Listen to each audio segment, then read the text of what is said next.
जनप्रतिनिधि हमारे इस चैनल से आज के इस चर्चा में जुड़ेंगे, तब तक जी हम आपके पास आएंगे। और जितने भी हमारे श्रोतागण हमारे इस चैनल को लाइव देख रहे हैं, आपसे भी हमारा निवेदन, हमारे इस चैनल को सब्सक्राइब करें, लाइक करें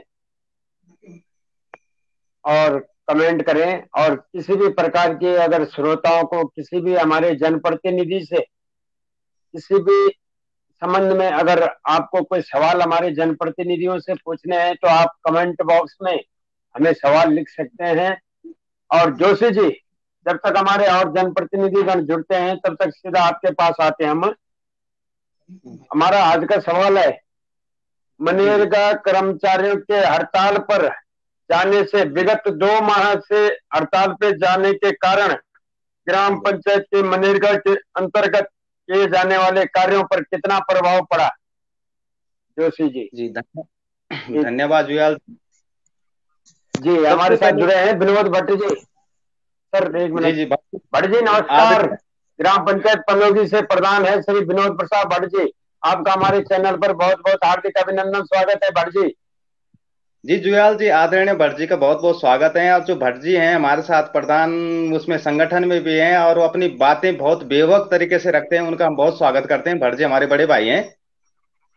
जी और जुयाल जी, मैं सबसे पहले करना चाहता हूँ, अपना परिचय देना चाहता हूँ। मैं गांव से जैसे जुड़ा हूँ, तो मेरे साथ वन पंचायत सरपंच में सरोज जोशी जी यहाँ पे हैं, उप प्रधान में गोपाल राम जोशी जी भी बैठे हैं।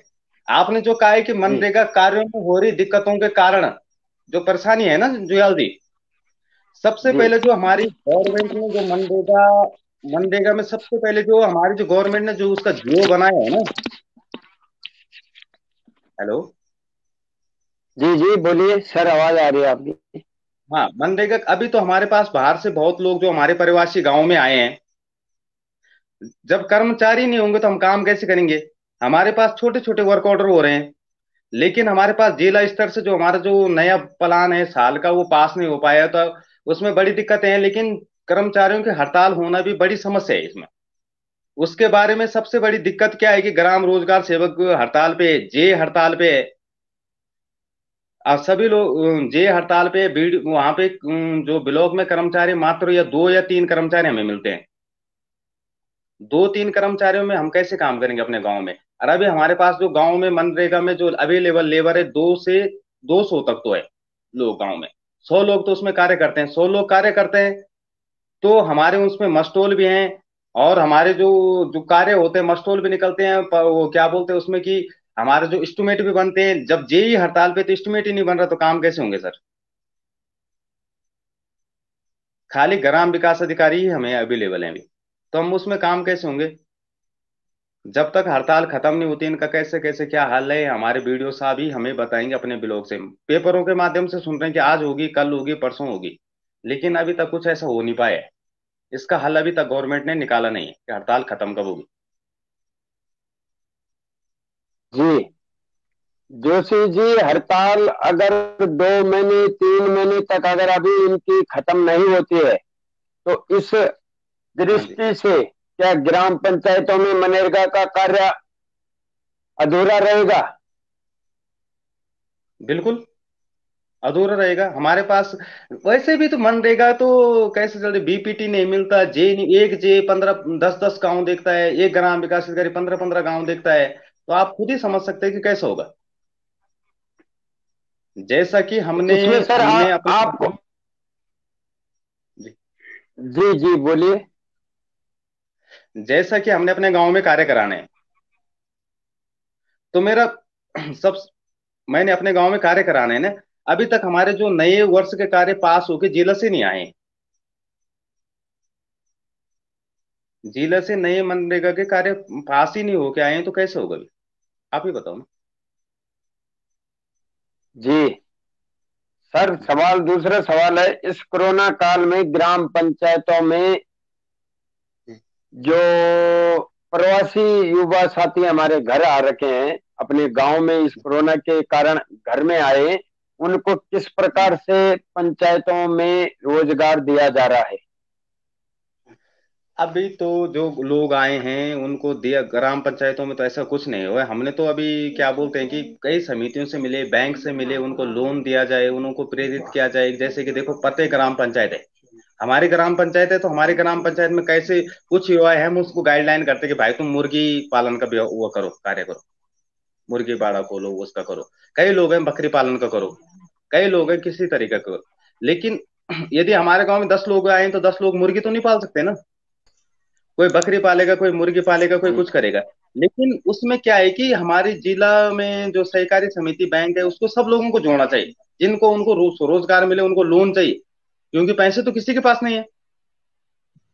उनको सहकारी बैंक से सबसे जोड़ना चाहिए और उनको लोन मिलना चाहिए, तभी तो लोग कार्य करेंगे सर।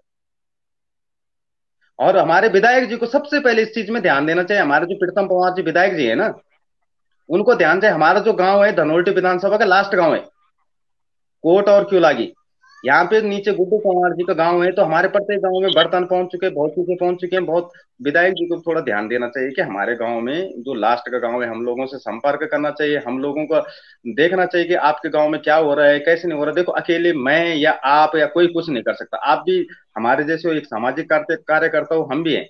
हम तब किसी चीज से जोड़ेंगे जो हमारे बाहर के लोग आ रखे हैं, उनकी समस्याएं क्या जी है। समस्या क्या है कि बेरोजगारी है। जी बेरोजगारी को हमने कैसे। जोशी जी, इस सवाल पे आपके पास आएंगे, लेकिन जब आपने कहा है कि थौलार ब्लॉक का धनोल्टी विधानसभा में कोट लास्ट गांव है, उसके बाद लगता है प्रताप नगर विधानसभा का, तो जी सर जी बिल्कुल। आपको क्या देखने को मिला है धनोल्टी विधानसभा के लास्ट गांव कोट में और प्रताप नगर विधानसभा के प्रथम गांव सांकरी में कितना अंतर है? सर प्रथम गांव ये हमारा बोरगांव पड़ा ना, जी बोरगांव।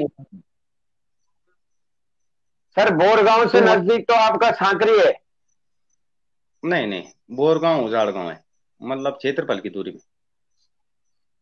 अच्छा जी। हाँ, कितना अंतर है सर इन विधानसभा के इन गांवों में? सर वहाँ पे जो डेवलपमेंट हुए, वहाँ प्रत्येक गांव को बर्तन मिले हैं। और अभी परसों विधायक जी ने वहाँ के गांव पे आके 100 मीटर कई चीजें वहाँ पे वो मास्क बांटे हैं, सैनिटाइजर बांटे, कई चीजें हुई हैं। ये अंतर मिला है मेरे को। मुझे महसूस ये हुआ कि मैं यार अपने गांव में हम लोगों ने क्या कुछ नहीं कर पाए। और हमारे जी साथ कुछ आइए सर महिलाएं भी। आपके पास। जी जी, हमारे साथ कुछ महिलाएं जी भी जी बैठी हैं, हमारे प्रधान जी भी बैठे हैं, और आदरणीय भट्ट जी भी हैं। भट्ट जी भी अपनी बातें रखेंगे।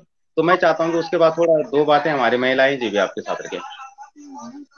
जी सर आएंगे आपके पास। हम चलेंगे पनोगी प्रधान जी विनोद प्रसाद भट्ट जी, आपसे हमारा सवाल है। भट्ट जी। जी। जोशी जी, आप अपना माइक अनम्यूट करें। भट्ट जी, आपसे सवाल है। मनरेगा कर्मचारियों के हड़ताल पर विगत 2 माह से जाने के कारण ग्राम पंचायत के मनरेगा कार्यों पर कितना प्रभाव पड़ा? जी धन्यवाद जियाल जी, आपने प्रगति मीडिया पे मेरे को आज बोलने का मौका दिया। आपको बहुत बहुत शुभकामनाएं। जी मनरेगा पे आपने बात करी। मनरेगा मनरेगा का ये हाल है कि 2 नहीं 3 महीने हो गए हैं कि जब हमारे इस 2020-21 का जो हमारा जो सत्र था, वो जो दिवस था, वो उसके अंतिम समय मनरेगा कर्मियों ने हड़ताल कर दी थी। हम मनरेगा कर्मियों के साथ है और उनके सरकार को उनकी मांगों को मानना चाहिए, और ऐसे शासन देश निकल भी चुका है। उनकी मांगे लगभग मान ली गई है। लेकिन जो उसका प्रभाव पड़ा है वो आम जनमानस के ऊपर पड़ा है। उससे थोड़ा हम प्रभावित हुए। ग्राम प्रधानों को जो पेमेंट होनी थी और जो जिस प्रकार नए प्लान चढ़ने थे, अब तक नए प्लान आए उसमें जो, क्या आप मेरे को सुन पा रहे हैं? जी जी, सुन पा रहा हूँ, जी आप सुन पा रहे बोलिए। हैं मेरे को? जी बिल्कुल, जी जी। बोलिए आप। तो हमारी सरकार से भी मांग है और हम मनरेगा कर्मियों के साथ हैं। लेकिन उसका उसका प्रभाव जो है हमारे ऊपर पड़ा है। और वैसे उनके उनका शासन देश निकल चुका है, लेकिन जो मनरेगा में नए प्लान नए प्लान थे, नए प्लान अभी तक नहीं आ पाए, क्योंकि एक महीना लगभग 1 महीना क्या 2 महीना गुजर चुके हैं, कोरोना काल भी चल रहा है।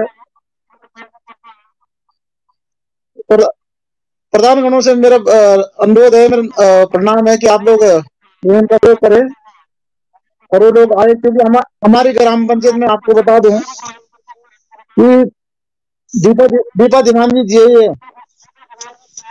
हेलो, सुन पा रहे हो जी आप? जी बोलिए थोड़ा आप। जी माइक बिल्कुल म्यूट करा। सुन पा रहे हैं आपको, बोलिए। दीपा दीवान जी हमारे यहाँ जेई है और वो हिमाचल प्रदेश से आती है, लेकिन वो जब से वो हड़ताल पे गई है तब से हिमाचली गई जा कार्यपूर्ति होती है। वो एमबी बुक को भी अपने साथ लेके गई है, जिससे कि हमारे यहाँ हमारे जो ग्राम पंचायत में काफी उसका प्रभाव पड़ा है। तो और हेलो, जी सुन पा रहा हूँ सर। जब इस प्रकार की लापरवाही हो रही है तो ग्राम पंचायतों में कैसे कार्य होंगे मनरेगा के अंतर्गत? सर, आप बोल रहे हैं कि जेई साहब हड़ताल पे जा रखे, एमबीबी साथ ले गई है, तो ऐसे कैसे कार्य चलेंगे? जी प्रधान जी, विनोद भट्ट जी।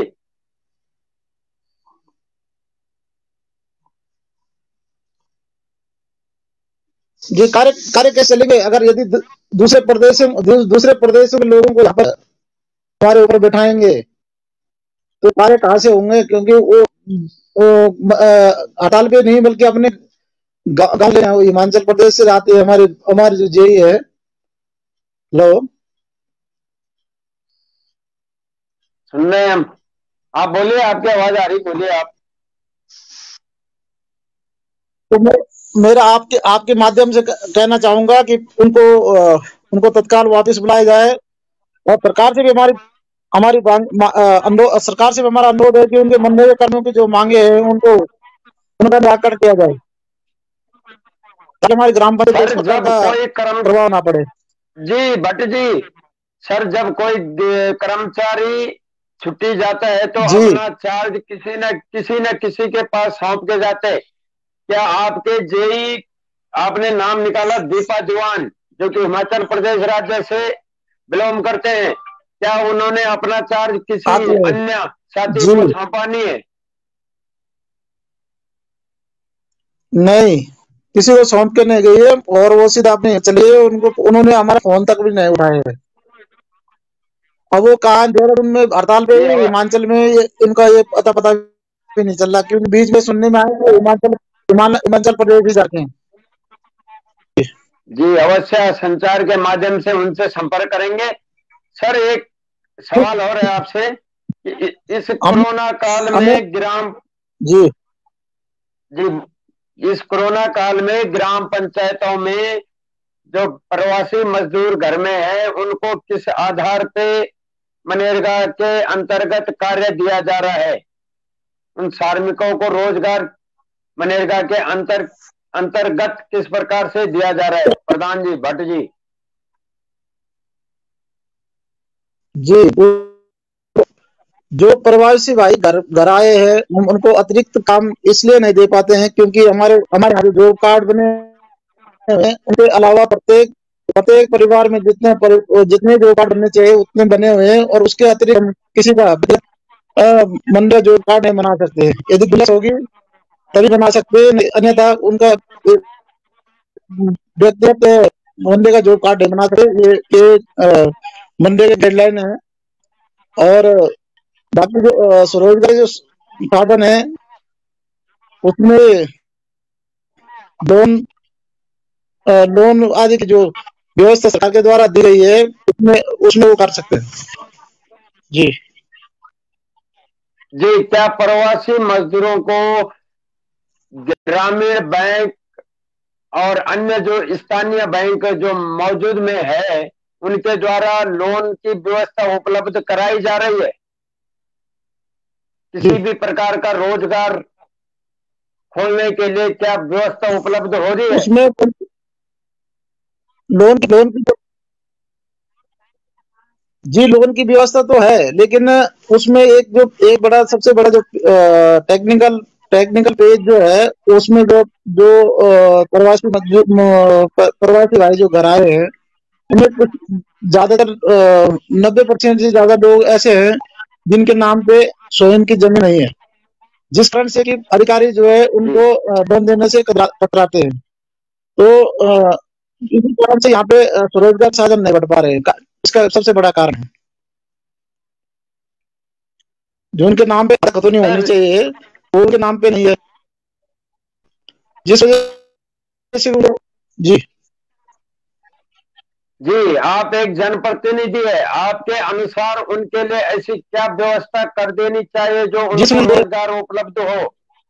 जी भट जी।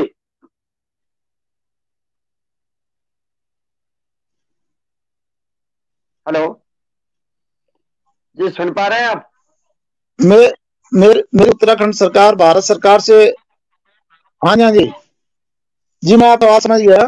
जी बोलिए। मेरी उत्तराखंड सरकार और भारत सरकार से अनुरोध है कि जो जो प्रवासी भाई घर आ रखे हैं उनको उनके नाम पे जमीन नहीं है, उनको रोजगार रोजगार सृजित करने के लिए उनको स्टाम्प पेपर के माध्यम से लोन दे देना है ताकि वो वापस वापस करें, क्योंकि बैंक जो है उनके ऊपर विश्वास नहीं कर पा रहा है। बैंक के मैनेजरों का कहना है कि वो लोग कल वापस अपनी नौकरी पे चले जाएंगे और उस लोन को वापस कौन भरेगा। और ऐसा पिछले पिछले लॉकडाउन के बाद देखने को मिला भी है। जी जी आपके पास आएंगे सर। जी सुन पा रहे हैं, मेरे को समझ रहे हैं आप मेरी बात? जी जी आपकी बात समझ गए। बैंक जो है उनको लोन इसलिए नहीं दे पा रहा है क्योंकि जी जी सर, बैंक तो गारंटी भी लेता है, गारंटी के आधार पे भी तो बैंक कुछ व्यवस्था कर सकता है। हाँ बैंक, स्थानीय बैंक। जी तो मेरा वैसे स्थानीय बैंक इसीलिए लोन नहीं दे पा रहा क्योंकि हमने मेयर से बात करी थी। उनका कहना है कि यदि प्रवासी भाई वापस अपनी नौकरी पे चले जाते हैं तो उस लोन का भुगतान कौन करेगा। और इसी कारण से यहाँ पे जो है रोजगार के साधन जो सृजित नहीं हो पा रहे हैं। जबकि जब यदि कोई प्रवासी भाई आ गया है उसको पिछले लॉकडाउन के बाद ऐसा हुआ है क्योंकि लोग वापस अपनी नौकरी पे चले गए थे और जी आएंगे आपके पास कहीं तक जी विकास जोशी जी आपके पास आएंगे हम।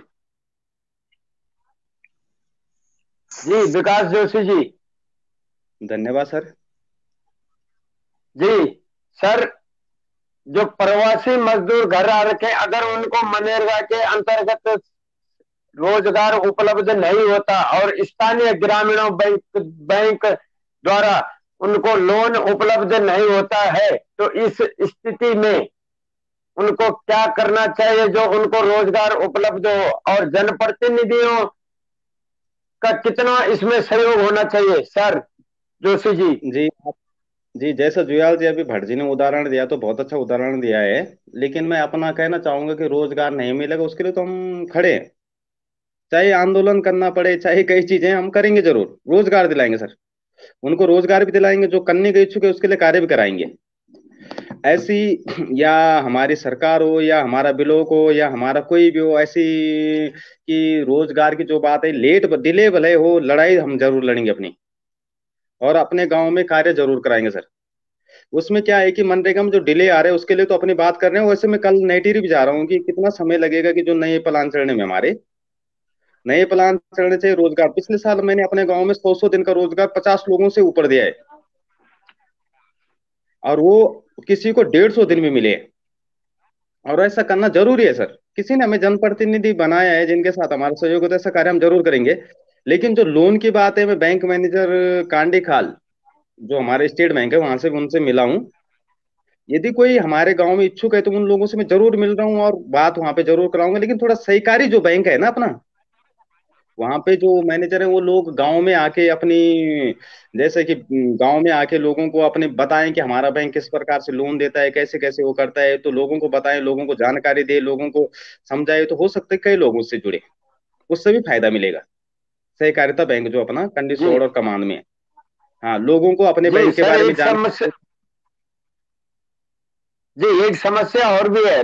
अभी भट्ट जी ने कहा है कि बैंक इसलिए लोन नहीं उपलब्ध करवा रहा कि ये लोग अपने नौकरी पे चले जाएंगे, और दे। इन बैंक का लोन कौन जमा करेगा? तो सर आपका इस पर क्या कहना है जोशी जी? सर, प्रत्येक व्यक्ति का विचार अलग अलग होता है। यदि हमारे गांव में मुझे जी कैसे कोई व्यक्ति चाहता है कि मैं लोन लूं और कल मैं नौकरी पे लग जाऊंगा, मैं उसकी गारंटी थोड़ी दे सकता हूँ कि मैं नौकरी पे जाऊं, मैं घर में रहूं, तो उससे बात करके बैंक से जो उसका एफिडेविट है, तरीके हैं, वो बैंक से मिलके बैठ के गांव में बैठ के, वही तो कह रहा हूँ कि बैंक वाले गांव में, प्रत्येक गांव में आके अपना प्रचार प्रसार करेंगे, तो तभी तो पता लगेगा कौन व्यक्ति कैसा है। जब बैंक आएगा ही नहीं गांव में तो कैसे पता लगेगा? इसमें सहकारिता बैंक, सरकार ने जो सहकारिता बैंक, ग्रामीण बैंक, ये चीजें खोली है, तो गांव में उसका प्रचार प्रसार होना जरूरी है कि नहीं है? जी यदि गांव बिल्कुल। में अपना प्रचार करेंगे, गांव के प्रत्येक व्यक्ति को अपनी जानकारी पहुंचाएंगे, तभी तो पता लगेगा सर।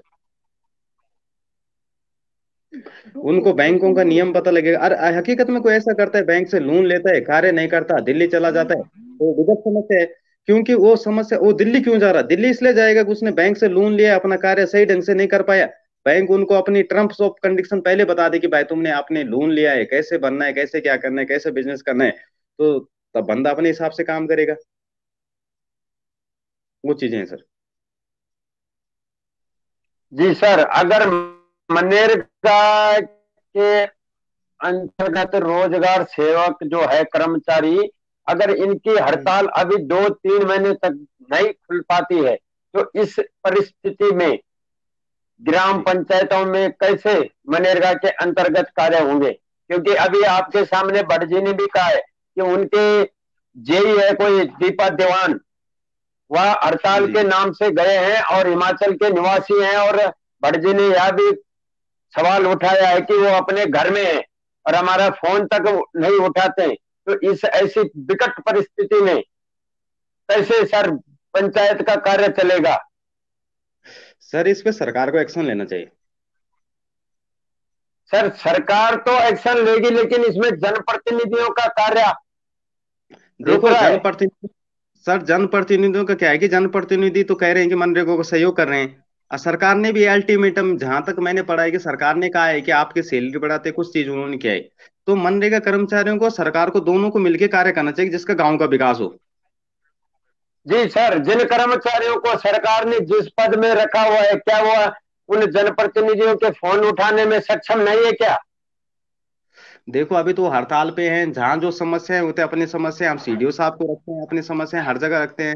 लेकिन जहां तक बात है कि कर्मचारी हड़ताल पे हैं, तो उन्होंने अपनी समस्याएं रखी हैं, तो सरकार को उन पे विचार करना चाहिए। मामला भी सरकार तक है, सरकार का अल्टीमेटम वहां पे आ चुका है। सरकार जिस दिन कह देगी जहां तक हमारी विकट समस्या होगी अपनी बात रखेंगे, लेकिन सरकार ने अपनी बात उनके सामने रखी है, अपना पक्ष रखा है, तो उनको 2-4 दिन का समय दे रखा है। नहीं होगा तो हमें कर्मचारी मिलेंगे, हम कार्य करेंगे। देखो गांव का विकास कार्य नहीं रुकना चाहिए, जहां ये विकास कार्य रुकेंगे वहां हम अपने खड़े होंगे, क्योंकि अपने हक की लड़ाई करनी है। हमने अपने गांव में जवाब देना है, हमने अपना गांव में जवाब देना है। मेरे को दिक्कत होती है तो मैं बिल्कुल, मैं प्रेस के माध्यम से, मीडिया के माध्यम से अपनी बात जरूर रखूंगा, क्योंकि मैंने अपने गांव वालों को विकास कार्यों में जोड़ना है भाई। मैंने उनको रोजगार देना है, स्वरोजगार से जोड़ना है अपना गाँव। तो मैंने अपने वो करना है। कोई जे जी काम बहुत नहीं कर रहा, बढ़िया। कोई जे काम नहीं कर रहा, उसके खिलाफ तो मैंने जाना है। क्योंकि जे जे गवर्नमेंट से रखा हुआ है, कोई भी जे हो या मैं हूं, कोई, हमने अपने काम तो करने हैं अपने गांव में। तो अब सरकार से उनकी वार्ता हो रही है, सरकार जो फैसला लेगी, हम, मैं सोचता हूँ कि उचित ही फैसला सरकार लेगी, ऐसी कोई बात नहीं, उचित फैसला सरकार लेगी, और कर्मचारी जरूर कार्य करेंगे। नहीं होगा तो सरकार कोई ना कोई व्यवस्था करेगी हमारी। जी यदि सर, नहीं एक करेगी तो लास्ट सवाल है आपसे जी कि अभी हमारे पास कई, मतलब कई प्रकार के लोगों ने यह कहा है कि अभी कोविड-19 के दौरान सरकार ने 20,000 प्रधानों के खातों में पैसे डाले, और जी जी उससे प्रधानों ने अपनी ग्राम पंचायत के अंतर्गत मास्क एवं सैनिटाइजर का वितरण करना था। लेकिन कई जगह से यह शिकायतें भी आई है कि हमारे गांव में नहीं हुआ या नहीं बांटे गए। सर, इसका मुख्य कारण क्या है जोशी जी? जी, सबसे पहले जो सरकार ने आदेशित किया था, ये राज्य वित्त से सैनिटाइजर और मास्क के लिए नहीं किया था। उन्होंने किया था कि जो स्कूल में क्वारंटाइन लोग हो रहे हैं उनकी बिजली पानी की व्यवस्था के लिए किया था। ठीक है, उसके लिए सभी प्रधानों ने किया है। और पिछले साल ऐसा कि बहुत लोगों ने अपनी जेब से ही पैसे लगाए, और बिजली पानी के लोगों ने कर रहे हैं उसको राज्य वित्त से किया था। और अब कई जगह तो हड़ताल पे लोग हैं, कई जगह पंचायत मंत्री नहीं लोगों के पास। मैं आपकी अपनी खुद समझ से बताऊं कि मेरे पास तो 2-3 स्कूल थे, मतलब अपनी या किसी की भी बताऊं तो हमें अभी तक सरकार से कहीं नहीं, राज्य वित्त से कहा था। और जो प्रधान लोग हैं, ये प्रधान 2 साल से कोविड ही झेल रहे हैं। और कर क्या रहे हैं? कोविड ही झेल रहे हैं, लोगों की व्यवस्था कर रहे हैं। जुयाल जी, आपको मैं बताता हूँ कि 2 बजे रात तक हमें फोन उठाना पड़ता है। 2 बजे रात लोग ऋषिकेश से लोग आते हैं तो पुलिस हमें फोन करती है कि आपके गांव में ये बंदा आ रहा है, इसको कैसे रखना। जैसे गांव में आ रहा है उसको झेलना पड़ता है। 20,000 रुपये होती क्या है? आपके पास 10 लोग आ जाए ना, हमारा, और कई लोग, गांव ग्राम सभा की जनसंख्या बहुत, 20 लोग आ जाए तो 20 लोगों के लिए 20,000 रुपये है क्या? यदि माना बात करें, जी बिजली बिल्कुल। पानी कई चीजों की व्यवस्था करने, सरकार ने ऐसी व्यवस्था की क्यों कि प्रधानों के खातों से पैसा निकालो? मतलब खाते, ग्राम पंचायत के खातों से पैसे निकालो, जिसने, या 70-75 हजार रुपए का जो बजट होता है राज्य वित्त का, उससे पैसे निकालो। ऐसा कार्य क्यों क्यों? उसका अन्यथा वित्त बन सकता था, अन्यथा कहीं बाहर से भी हो सकता था ना। तो 75 हजार रुपये वहां से 20,000 रुपये निकालो, उसमें मानदेय होता है, गांव के विकास कार्य होते हैं। उसमें दूसरा लफड़ा, बहुत बड़ा लफड़ा है, सीएससी सेंटर की 2,500 रुपये प्रतिमा कट रही है। उसका भी एक आदेश है, वो भटजी आपको बता देंगे। अब आप बताओ कि हम करें क्या? जी जी, आते हैं आपके इसी मुद्दे पे। भट्ट जी आपके पास आते हैं। भट्ट जी, क्या आप सुन रहे हैं हमारे को? जी जी जी जी भट्ट जी, जी जी, अभी सुन जोशी रहे। जी ने कहा था कि 2500 रुपए सीएससी सेंटरों के आपके खातों से कट रहे हैं। इसका क्या उद्देश्य है? मतलब इसका कटने का क्या कारण है सर, क्या आप समझाएंगे? इसका कटने का, ये कटने नहीं चाहिए। पहले पहले तो मैं आपको बता दूं शिवा जी, ये बहुत गलत बात है कि सरकार ने तो आदेश दे दिया कि सीएम सेंटरों के लिए इसके पैसे कटना चाहिए। हम प्रधानों को 1500 रुपये तनख्वाह मानदेय मिलता है, और 2500 रुपये हम सीएम सेंटर को क्यों दें भाई? हम अपने आप में हम जब अपने आप में सक्षम है, हम सब जगह अपना काम करा सकते हैं हमारे, तो उसमें सीएम सेंटर मेरे घर के अंदर खोले, प्रधान के घर के अंदर खोले, तो हम तो मानते हैं। हम सीएम सेंटर के लिए क्यों 25 रुपये? मैं सबसे बड़ी बात है, हमने उसके लिए मुखालफत करी है, उसके लिए विरोध विरोध प्रदर्शन करा है। और अपने सीडीओ साहब, जिला मुख्य अधिकारी जी तक शिकायत, पंचायत मंत्री, उत्तराखंड सरकार तक हमने इसका विरोध दर्ज करा चुके हैं। तो आप कह रहे थे कि जो अभी सरकार के द्वारा प्रधान को कुछ धनराशि दी गई है, वो धनराशि कोई कुछ नहीं दी गई है। वो धनराशि हमारे खाते में से निकलना है, वो हमारे राज्य वित्त के खाते में से निकलना है। जो पैसा हमारे ग्राम पंचायत में कहीं और लगना था, उसके लिए उन्होंने वो करा। पिछली बार जैसे दोषी ने बताया कि हमने अपनी जेब से पैसा खर्च करा, तो इस बार भी वही स्थिति थी। लेकिन इस बार आपने देखा होगा कि हमारे यहाँ इतना बड़ा क्वारंटाइन नहीं चला, तो क्वारंटाइन सेंटर नहीं चला। मंत्रा में जिस प्रकार से हमने पिछली बार उन लोगों को रखा, इस बार लोग पहले घर आ गए थे, वो तो कुछ लोग रह गए थे, वो बाद में आए। लेकिन आपने अपनी ग्राम पंचायत उसमें लगाए, सरकार हमको आर्थिक पैसा, तब हम इस बारे में कुछ सोचते थे। लेकिन हम करेंगे जो हम हमारे उसमें व्यवस्था बनेगी, जो 20,000 है उसको लगाएंगे ग्राम पंचायत में, है कि नहीं? बाकी ये सीएससी सेंटर का तो हमने पूरा विरोध कर रखा है कि सीएससी सेंटर को हम पैसा नहीं देंगे, क्योंकि हमको स्वयं 1500 रुपये प्रधानों को तनख्वाह मिलती है। सर, जो जी ये जी सीएससी शिवा जी। सेंटरों को 2500 का जो ये मुद्दा है ग्राम पंचायत के प्रधानों हाँ जी, हाँ द्वारा, जी, ये मैंने प्रधान संगठन के जिला अध्यक्ष रविंदर राणा जी के प्रेस नोट में भी देखा था। उन्होंने हमें भेजा हाँ था जी, इसको, ये हम इसका विरोध करते हैं। आखिर ये 2500 रुपए सीएससी सेंटरों में प्रधानों द्वारा क्यों काटा जा रहा है?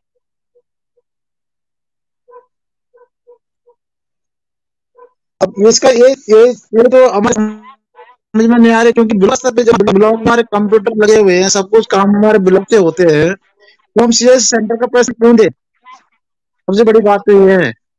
अच्छा, सीएस सेंटर एक एक एक सीएससी सेंटर में एक न्याय पंचायत पैसा देगी, और न्याय पंचायत के अंदर 12 से 20 ग्राम पंचायत है, तो आप उसका कैलकुलेशन कर लीजिए कितना पैसे जाता है। तो इसीलिए हमारा जो है इसमें विरोध है कि हम लोग पैसे को अपनी ग्राम पंचायत के खाते से नहीं जाने देंगे। सबसे बड़ी तो उसका विरोध हम करते हैं, वो शायद शायद इस पे निर्णय लेगी पंचायत राज मंत्री डीपीआर साहब को, और पंचायत राज मंत्री अपनी बात को पहुंचा दिया है।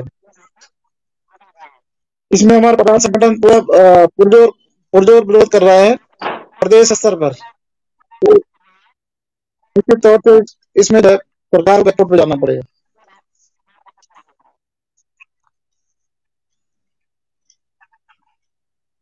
जी जुआ जी।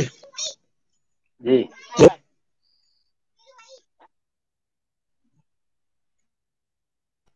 जी कोई और सवाल? धन्यवाद, आपने आपने आज मनरेगा के ऊपर चर्चा करी, आपका बहुत बहुत धन्यवाद। जी इसी प्रकार की चर्चा में बुला धन्य चर्चा में प्रतिभाग करने के लिए हम जी आपको अपना लिंक भेजते हैं। ठीक है सर, जी धन्यवाद भटजी, आपका बहुत बहुत, बहुत आप धन्यवाद। आज हमारे साथ इस चर्चा में जुड़े। और जोशी जी, आपका भी बहुत बहुत धन्यवाद, जी आप भी आज हमारी इस चर्चा में जुड़े, इसके लिए आपका भी बहुत बहुत धन्यवाद। और इसी तरह आगे क्षेत्र की समस्याओं के प्रति आप हमसे जुड़े रहेंगे। धन्यवाद धन्यवाद। जुयाल जी। एक धन्यवाद सर, एक, बहुत बहुत आपका भी। एक बार जुआ जी जी एक कनेक्टिविटी पे भी एक बार चर्चा कर लीजिए। जी टावर कनेक्टिविटी पे भी एक बार चर्चा कर लीजिए, ताकि हम, क्योंकि कई बार डीएम को भी लिख चुके हैं। परसों डीएम साहब के साथ हमारे प्रधानों की मीटिंग थी, उस दिन में हम मेरे जब तक नंबर आया तब तक कनेक्टिविटी चलेगी।